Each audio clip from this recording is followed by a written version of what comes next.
Hi, everyone. I'm Brooke Shapiro, and today we're going to talk about powerful partnerships for small and early stage businesses. So my goal is going to be to teach you how to really help your business through connections. So why you're here, maybe you're looking for some more scrappy marketing tools that might be able to help your business, or maybe you're wanting to gain some credibility for your business as you're just starting out and want to learn how to leverage someone else, or maybe you want to learn some tools of ways to partner with other brands. Like, how do you create a really good partnership so everyone's getting the value? So today we're going to learn 3 different types of powerful partnerships that there are. I'll take you through each one, and you can decide which makes the most sense for your personal business and where you are in your business growth. And then the second thing, we're going to learn how to develop that partnership. What do that really look like when you're creating, whether it's a sponsorship, brand ambassador, working with another brand? How in marketing can you really make those true connections? And then how do you achieve your goals from it? How do you measure that success? How do you know that it works? How do you know it really was worth the time, energy, and effort, and really aligns with your brand? So I'll talk through all of that today to you. So first off, I always like to say, who am I? So I'm Brooke Shapiro. I'm the founder of 2 complementary businesses. The first is Sprinkles Parents, which is a parent solutions platform, and I provide education, activities, and resources to local Bay Area parents. And then the second part of my business is marketing consulting.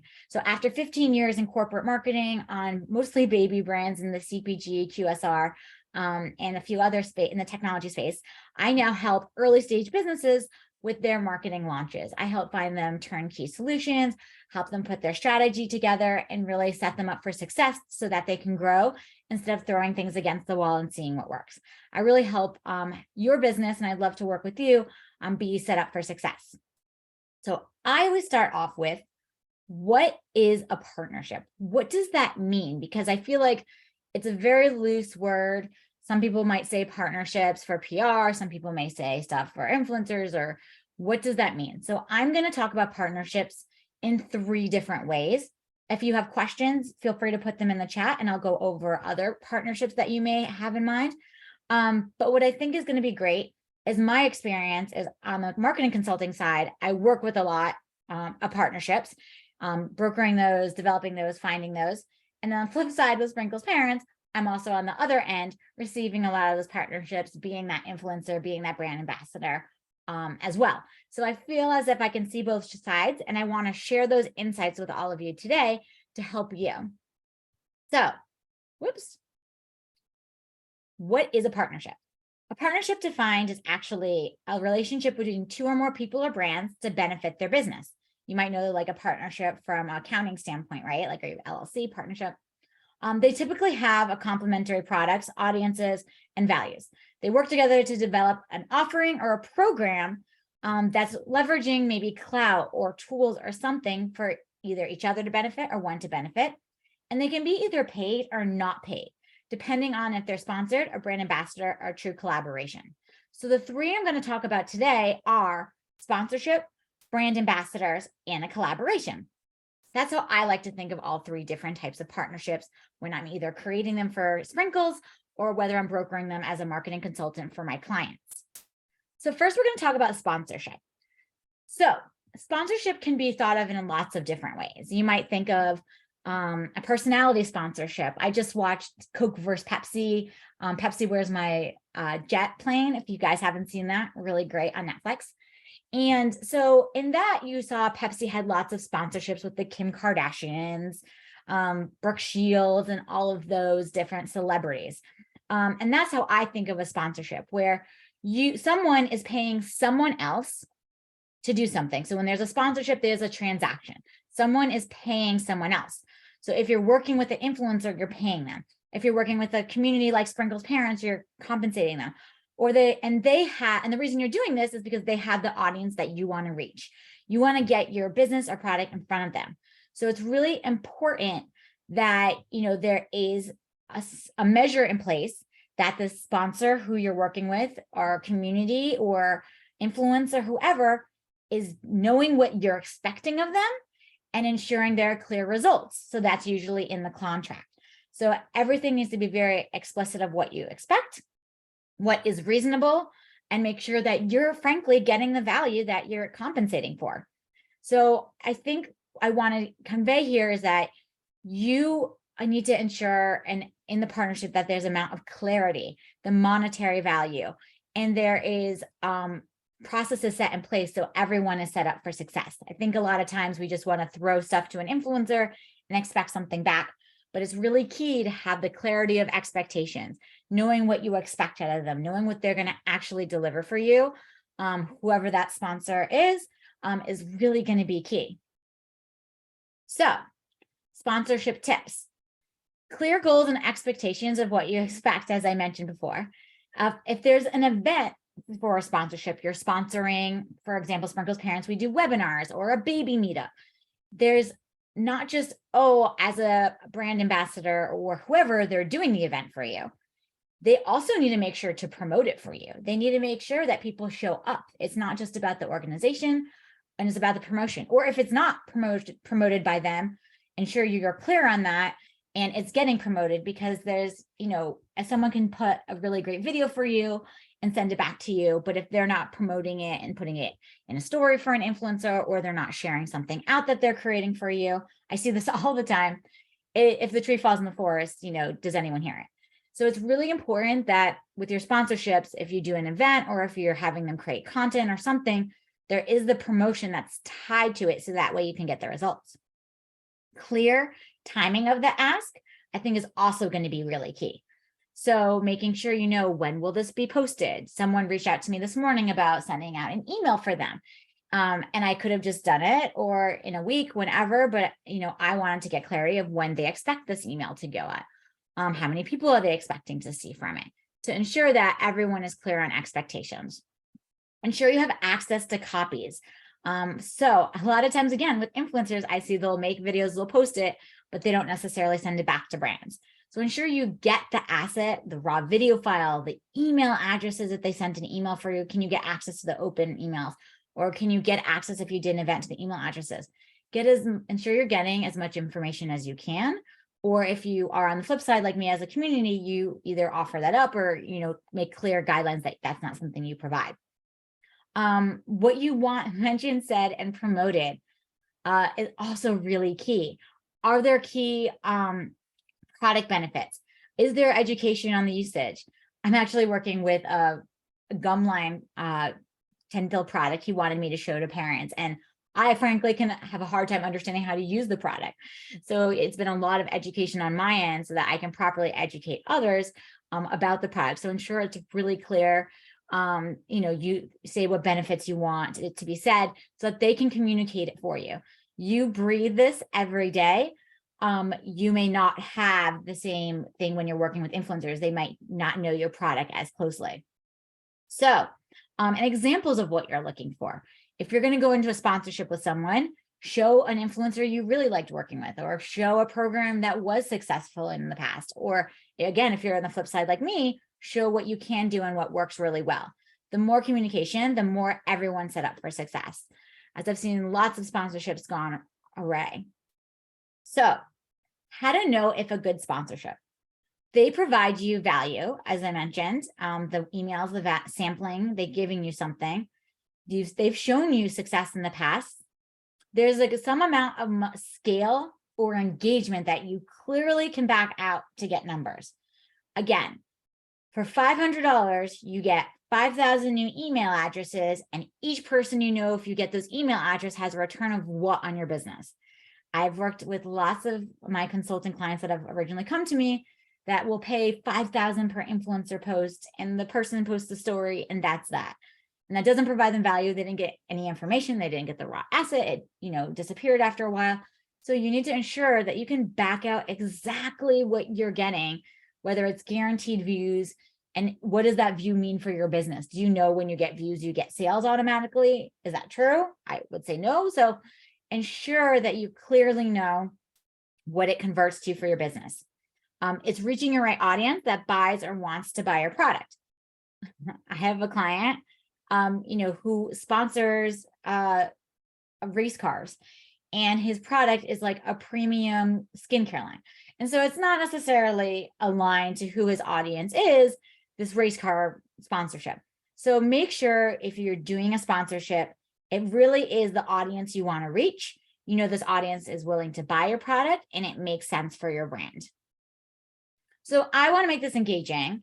And so I put it together a little case study for you, and we can talk about it together if we think it makes sense to invest in.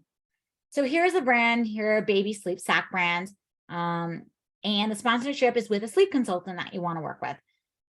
They have 1 million Instagram followers that are commenting. They make really great videos. And the sleep consultant came to you and said, hey, for one Instagram live, so it'll be, 10 minutes tops, I'll talk about, napping. I can show your sleep sack. I'm going to do it on like a Saturday night. I want 5 product samples for me to test out and I can give to some of my clients.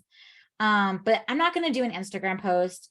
I'm not going to really show the images of your product anywhere. It's just going to be the video, and I want $5,000. Do you think this is something that is a good value or worth investing in, based off of, just one Instagram live, and, maybe 4 sleep sacks they give away? I'm going to check out the chat on my other screen to see what people think. All right. Nope.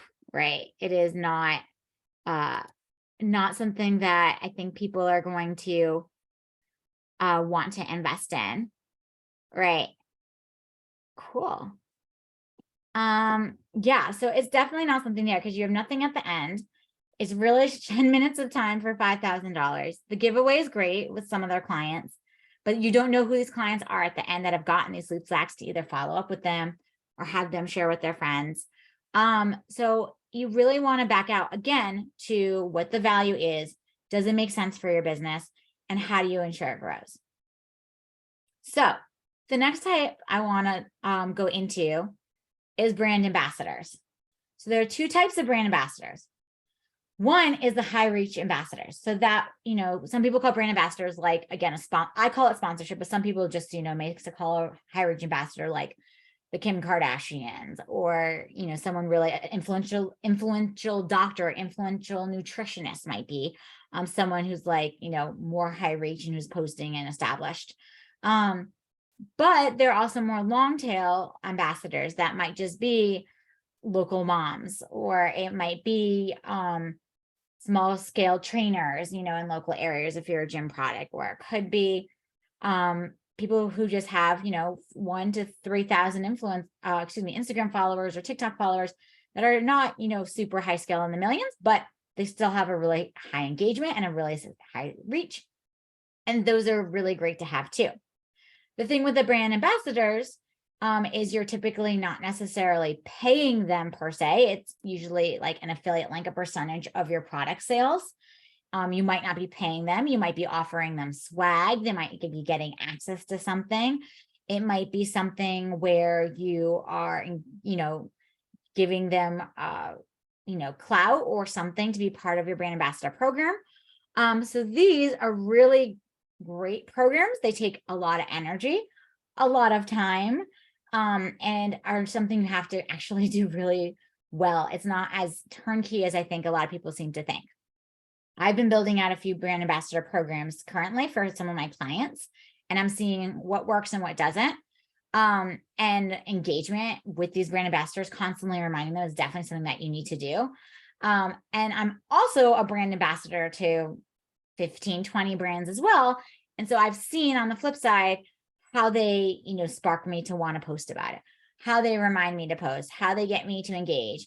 Am I actually collecting, the percentage of sales that are coming in and tracking that, and all of that. So I see both sides of brand ambassadors. So for brand ambassador, I'm going to talk about the long tail for a moment. It's all about the growth. You need to get scale of the amount of people. And then you also need to be getting the engagement.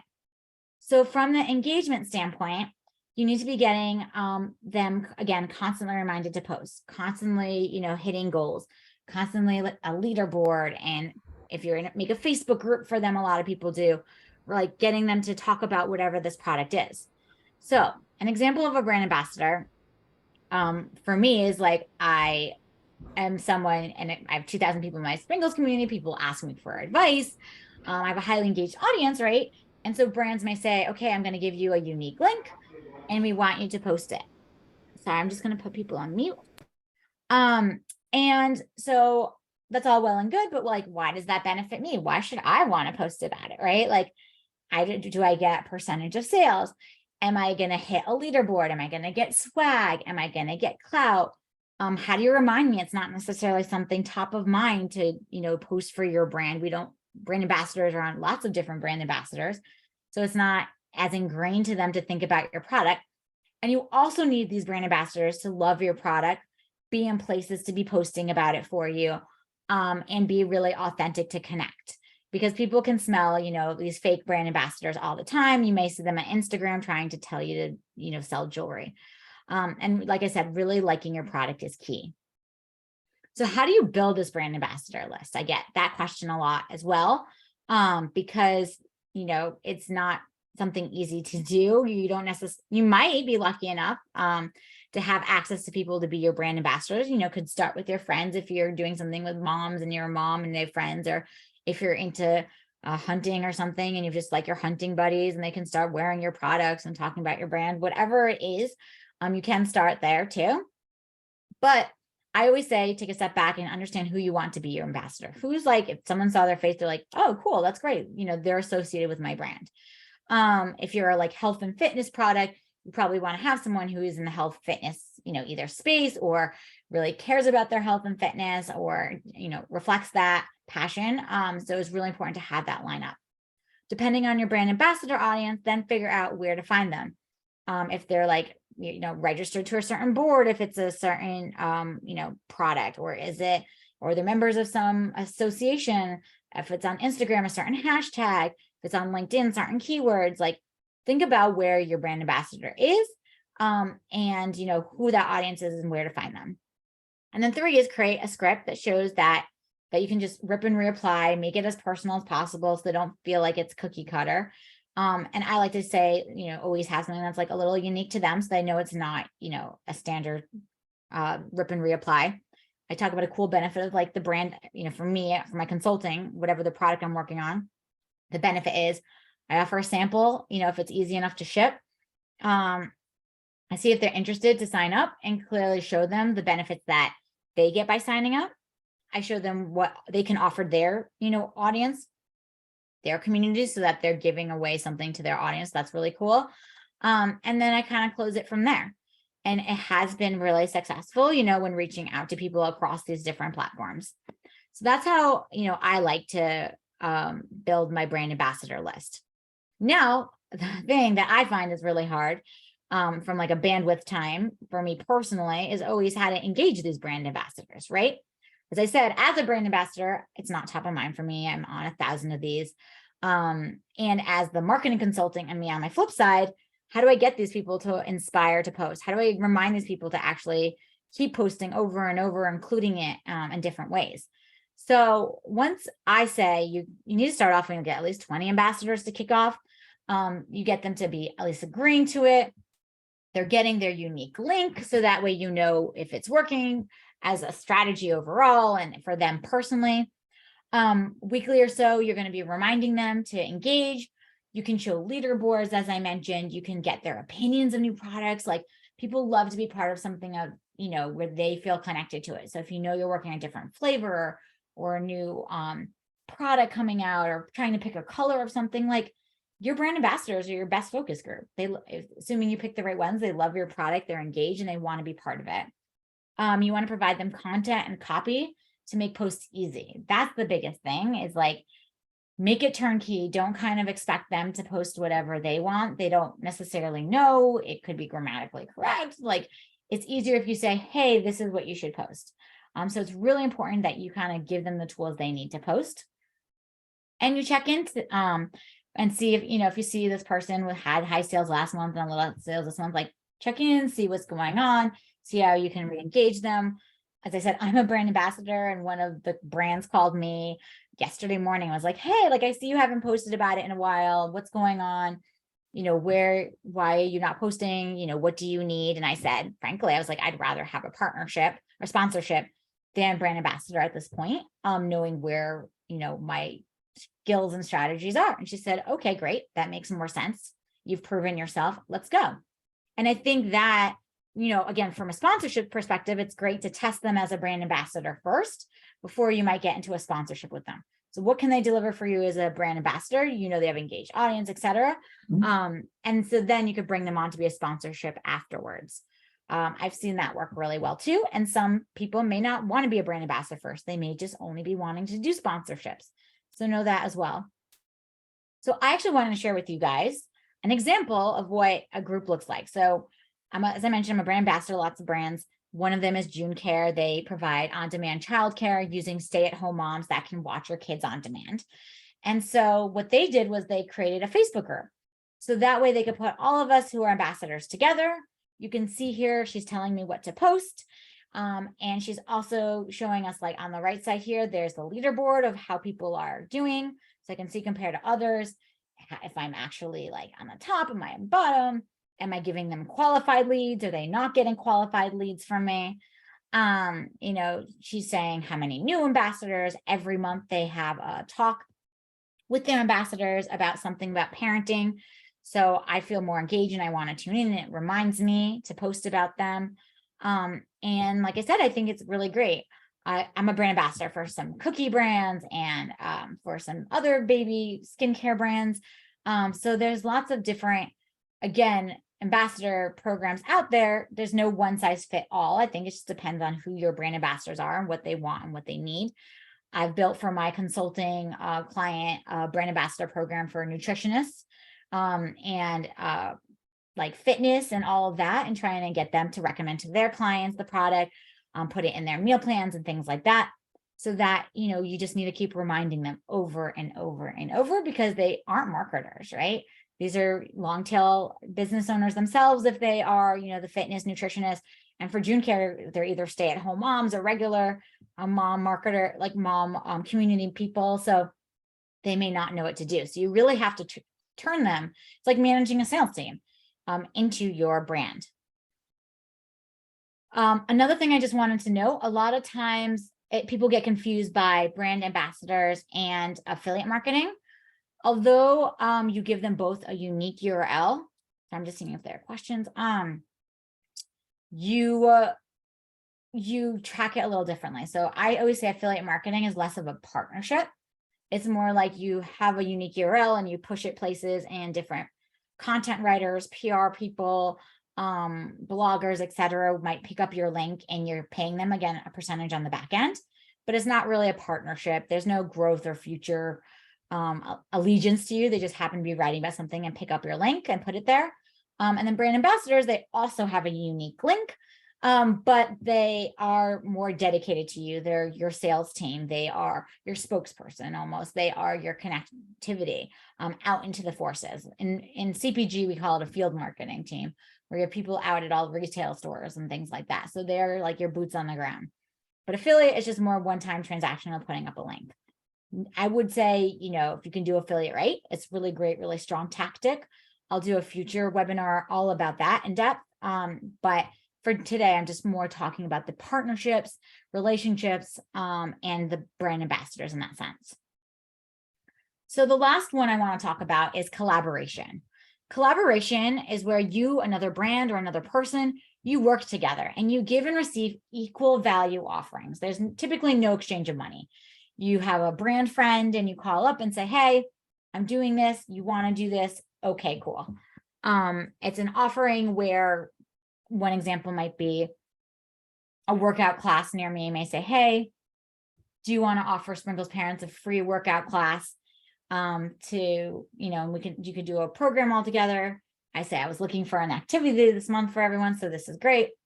And, she has a larger audience for gym than my Sprinkles parents. So it kind of is a win-win for all, as she's able to bring new people to Sprinkles parents, and I'm able to bring a group of new people all to her gym. So it's it's true collaboration. We both are doing work. We both want to see it succeed. We both have skin in the game and put in effort. What I would say about collaboration is you need to make sure you're both putting in equal energy to it. And I'll talk about that in a moment. So This example, many of you know I used to work on Taco Bell. So one of the Taco Bell products that I used to work on was the Doritos Locos Tacos. If you aren't familiar with the Doritos Locos Tacos, it is a Dorito as the shell, and then it's sold at Taco Bell. So it was the most success, I think in like history, is one of the most successful products ever developed. It's one of the largest collaborations out there. And no true exchange of money was really ever made between the two. They happen to both be owned by Frito-Lay, Pepsi brands. And so they were able to obviously logistically be able to do it, with no contracts or anything like that, because they're all in one corporation. But the long and the short was that they both knew they had a similar target audience of, 25-year-old dudes. and so that a similar target audience, they both had very similar, branding of like adventure, excitement, fun, cool, hip, lifestyle-y. They thought, Doritos sometimes naturally, are used as nachos and things of that nature. And so what if you made it, they thought originally as nachos, and then what if you make it almost as a shell? And so they really brokered this deal where it is, Taco Bell does the marketing of the product. They sell the product, so they're getting all the profits from the product.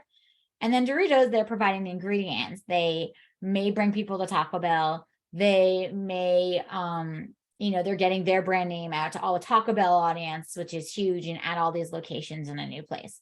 So it really benefits both. There isn't one brand in this that's really getting more. They're both committed. They know what they do in this marketing. They both align on how it looks, and they kind of go from there. And like I said, 1.1 million tacos were sold the first day. It is crazy, over 500 million. And I think this is like from 2013 or something. So I'm sure a lot more. So where to find collaborations?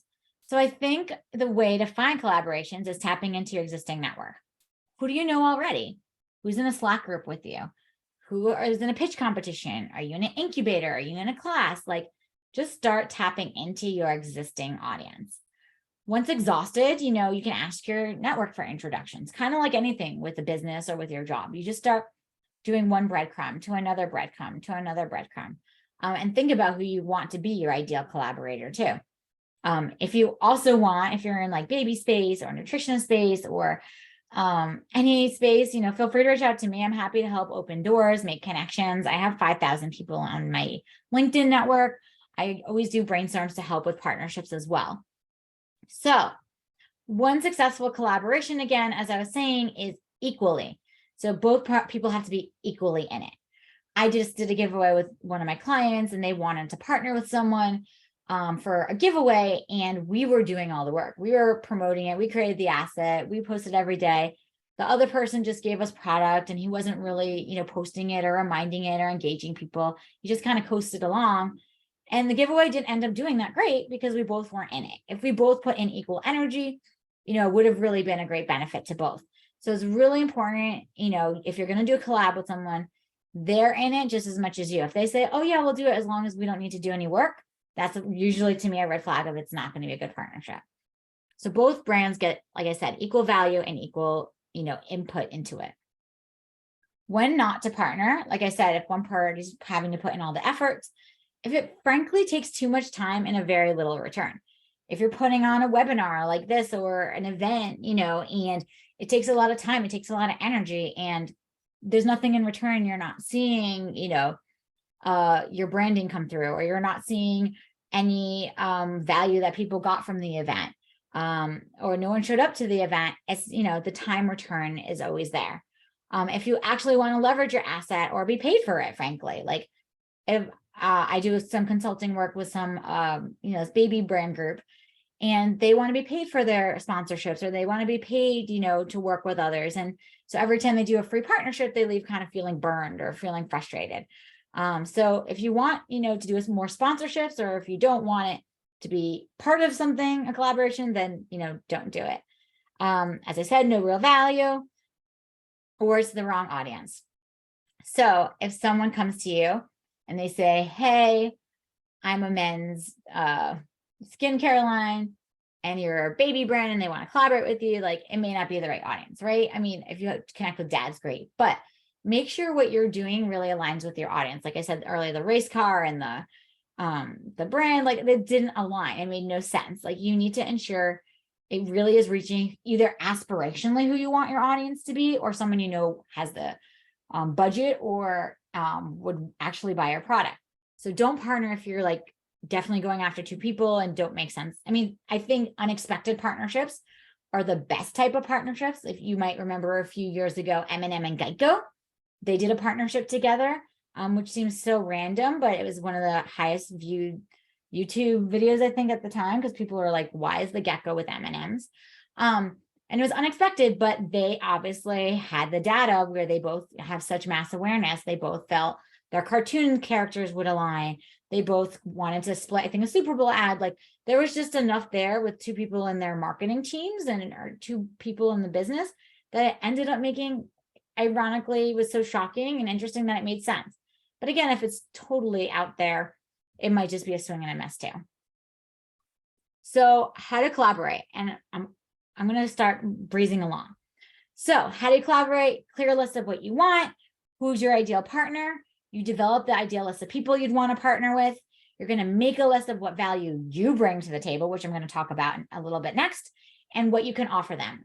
And then what I like to do once I'm trying to, collaborate with people or just do any partnerships with people, you make a little decklet. And I'm going to share with you today what that template could look like. And here's where I'll just go through it since, I try and keep these a half hour. You just say, this is my partnership deck with you. You're going to talk about your brand, what's your product, your goals, almost like a pitch deck, what your potential partnerships and activations look like. So what are your ways you could partner? Is it you're wanting to just partner with emails? Are you want to partner with social? Are you want to partner with events? Are you want to partner because of sampling? Do you want to partner with PR articles that you have access to that they may not? Do you want to partner on, I don't know, I just saw a partnership in a group about partnering on employees. So this person wanted to do collaborations with a bunch of brands to like share employees together. Put all the potential ideas out there, because that way when someone you talk to or you're sending this out to a bunch of people, they have something in mind, because people may not be as creative as you, frankly, or may not be thinking about it of ways to partner. So make it easier and tell them ways that you think you could partner or you're looking to partner or ideas you might have. The benefits to partners. So again, what do they get? Like, why should they partner with you? Like, do you have a high audience? Do you have a podcast? Do you have what is it you can provide and why they should do it? Any creative assets or information they can use. Do you have a study? Motherly, if you're familiar with that brand, has gotten a ton of business recently, is because they do the study all about moms, and they can share these insights all about moms to different brands and get partnerships through that and collaborations through that way. Do you have social example? Do you have the copy? Do you have an email copy that you want? I worked on this amazing brand last year where she would say, here's an email I want you to send, and I'll send an email for you. Like, it's all done, and I'm getting out to your audience, and they're getting out to my audience. It's a win-win. It was a very clear way to get email addresses. And it really benefited her to triple her email list, and that was her goal. Links to anything interesting on your website. If you've been in, the news, if you've have a viral video, if you have something like a quiz or webinar on your website that is really cool that you think would be great for another brand. For example, I work on a soup brand, and we're trying to partner with nutritionists, and we have different health conditions and what soup is best for you and how to heal yourself naturally. So that is something a nutritionist may want to share with their clients who are trying to figure out what foods create inflammation to their clients. So something like that is really key. Key dates, when do you want to do anything?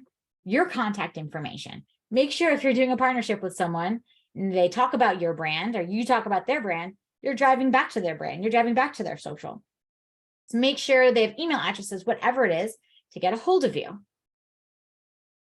Each brand is different. So a lot of people come to me saying, what kind of partnerships should I do? Should I do this? Should I do that?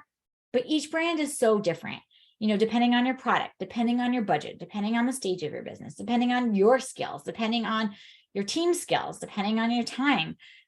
It's all unique. So it's not necessarily one size fits all. I love to, set up time and talk to you about it and see what makes sense for you. But first, let's do a quick recap, because I hope that you walk out of this with some new power, some new education, some new resources to set yourself up for success in your business. So the 3 types of partnerships are sponsorships, brand ambassadors, and collaborations. Sponsorships is someone else is promoting your brand. You give them what you have clear expectations, you pay them, and they have to deliver upon your goals. And you're getting clear value of that dollar amount. Brand ambassador, maybe not so much paid, but it's the swag, it's the clout, it's you might be giving them a small percentage kickback, like $1 per 50 cents per sale, depending on what your product is in the brand. Then the third is collaboration. So you two, no exchange of money, 2 brands or 2 people work together clearly, you're benefiting each other, you're working together. Is it a giveaway? Could be email exchange, could be social post exchange, could be an event together. There are so many different ways to collaborate, but you both parties have equal skin in the game, equal value, and will get equals return. So if you see anything that, is exciting to you, you want to brainstorm more, you want to build out your ambassador list, you want to help make your decklet for partnerships that you think make sense for your brand, please reach out to me. I'm happy to help. And my upcoming events, as every month I do these webinars, if this is your first time, every month I do a different marketing webinar to help early stage and small businesses. I like to share lessons I'm learning since I'm consulting and working on tons of brands. So I want to share learnings with all of you. So next month I want to talk about I'm going to educate you on target audience. So understanding who they are, how do you find out about them? How do you know who they are? How do you reach them? So that'll be next month. And then in March, I'll do open worthy emails. And then in April, actually, I'm going to be partnering with a dear friend of mine. We work on a few clients together about PR. So what are some tips and tricks when you're a startup to break through in PR? Sam Raddick with Opportunity PR is going to be presenting with me on some tips and tools and things she's learned to help bring that to all of you. So feel free to check out Sprinkles Parents Consulting to sign up. As I said, next month, going to be talking about your target audience, to know who they are, refine who they are, understand their challenges to give them a solution. And I'd love to stay in touch with you. Please email me any questions you have. Set up time to chat with me via email. You can scan that, the QR code, and set up time. But I'm going to stop sharing and check the chat. Let me know if there's anything else you have questions on for our partnership specifics. Anything you're hoping to learn today, I'm here all ears to help you be successful, as I want to truly see your business be successful and grow. So thank you. All right, time for this chat. Let's see. I'm going to move everything to one screen. Yeah. So definitely views, depends on the views. One thing I'm going to talk to Hannah, one big trap with views is just because someone has views doesn't always equate to sales. Are they qualified views? Are they not qualified views? Are they, how long did they view it for, right? If they only viewed it for 2 seconds and she didn't talk about your brand till the 15th second, doesn't necessarily mean it was clear. Did people know that your brand was sponsoring it even? Did she say that she was sponsoring, this event was sponsored by you? So people may not have even known. So it's really important to have clear expectations for any sponsorships. So, all right. Anyone else have any questions? All right. Well, thank you guys for joining me. I typically like to keep these a half hour, so I know I ran a little bit over. I will send the recording of this afterwards, and I will be sure to share slides. And please set up time if you have any questions, want to brainstorm to help your brand, as I'd love to work with you and see you succeed. Have a wonderful day, and thank you. Bye, everyone.